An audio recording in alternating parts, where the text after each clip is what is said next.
Hello. So I'm just going to go through a quick activity with you. It's a science kind of experiment.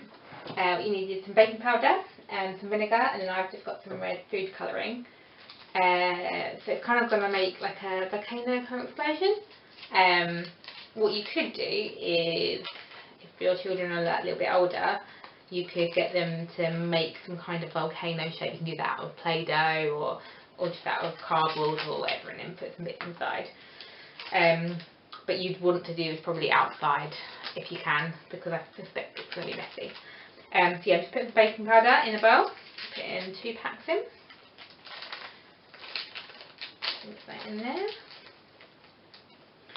And then like so.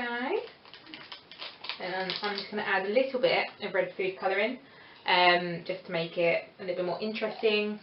And obviously if you're going to go with a volcano, red's probably quite a good colour to go with.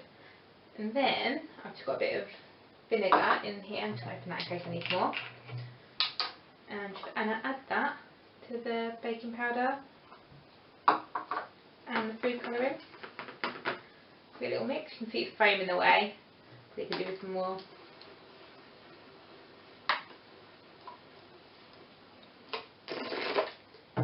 And you can see it creates some kind of, it's all just foam.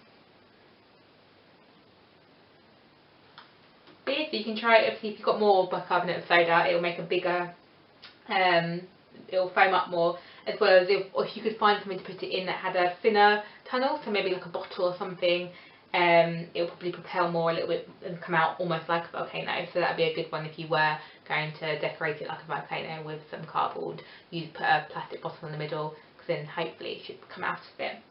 But yeah, it's a little fun experiment to try at home.